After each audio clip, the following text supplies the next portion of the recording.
Oke, bismillahirrahmanirrahim. Assalamualaikum warahmatullahi wabarakatuh. Baik, pada kesempatan kali ini saya akan menjelaskan mengenai uh, manajemen risiko cybercrime. Oke, pertama-tama perkenalkan dulu, nama saya Atmo Mulyadin dengan NIM 216500066, Fakultas Teknik Program Studi Teknik Informatika.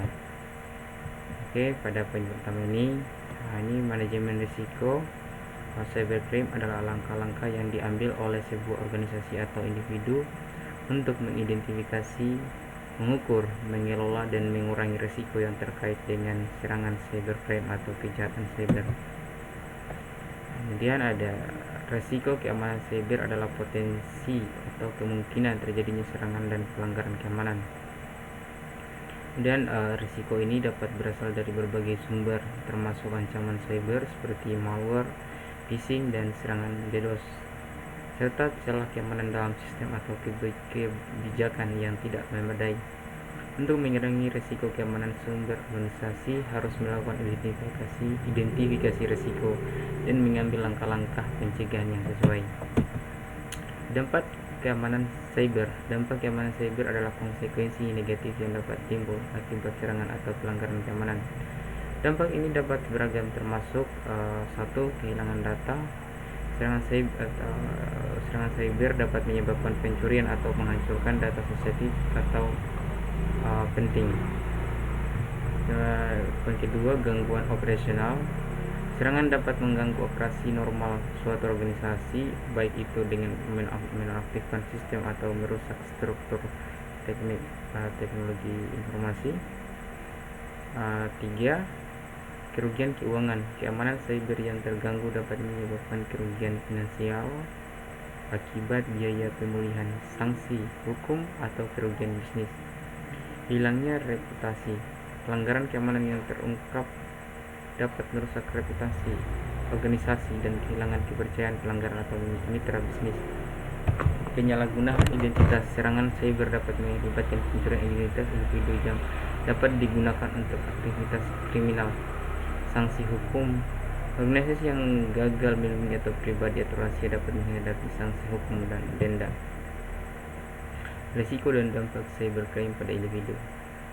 Risiko dan dampak cybercrime pada individu adalah dua aspek yang saling terkait dalam konteks serangan cyber. Risiko mengacu pada potensi atau kemungkinan terjadinya serangan cyber pada individu atau personal, sedangkan dampak adalah konsekuensi yang terjadi pada individu tersebut setelah serangan terjadi. Kemudian ada risiko dan dampak cybercrime pada perusahaan atau organisasi. Itu risiko cybercrime pada perusahaan atau organisasi adalah itu kemungkinan terjadinya serangan atau aktivitas kriminal yang ditujukan kepada perusahaan ataupun melalui atau organisasi melalui jaringan komputer atau sistem informasi perusahaan atau organisasi tersebut. Kemudian ada kedua, dampak cyber pada perusahaan organisasi. Dampak cybercrime adalah konsekuensi atau kerugian yang dialami oleh perusahaan atau organisasi setelah terjadinya serangan. Kemudian ada dampak dan risiko dan dampak cybercrime pada perusahaan organisasi. Itu pada risiko cybercrime pada pemerintahan atau negara, yaitu yang mengakibatkan kemungkinan atau potensi terjadinya serangan atau aktivitas kejahatan cyber yang dapat mengancam keamanan, kestabilan, dan integritas operasional pemerintah negara.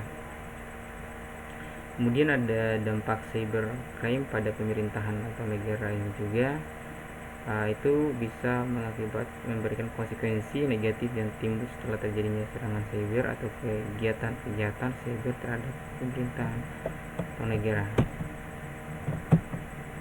Dampak cyber pada sosial, ekonomi, dan politik. Itu ada dampak sosial dari kejahatan cyber. Itu kejahatan cyber melibatkan sejumlah masalah yang mempengaruhi masyarakat secara luas, yang mengakibatkan kekhawatiran di kalangan individu, merusak kepercayaan dan interaksi online, dan mengubah perilaku online. Kemudian ada dampak ekonomi dari kejahatan cyber, yaitu dapat mengakibatkan kerugian finansial yang besar bagi individu, perusahaan, atau bahkan negara. Yang menyangkut biaya pemulihan setelah serangan atau hilangnya pendapatan akibat gangguan operasional, seperti biaya hukum serta dampak jangka panjang pada reputasi dan nilai perusahaan. Kemudian dampak politik dari kejahatan cyber seperti memiliki dimensi yang luas dan signifikan dalam konteks global dan nasional, untuk mencampuri proses politik termasuk pemilihan umum dengan menyebarkan propaganda, manipulasi opini publik, ataupun bahkan mencoba meretas sistem pemilihan. Langkah-langkah manajemen risiko terhadap cybercrime, yang pertama itu identifikasi risiko, kemudian penilaian risiko, kemudian ada pengembangan kebijakan dan prosedur, ada proteksi dan pencegahan, deteksi dan tanggapan cepat, kemudian poin selanjutnya pengurangan risiko, dan ketujuh adalah pemulihan, dan 8 evaluasi dan perbaikan, dan 9 kemitraan dan kolaborasi. Oke, mungkin itu saja yang bisa saya jelaskan. Akhir kata, billahi taufiq wal hidayah. Assalamualaikum warahmatullahi wabarakatuh.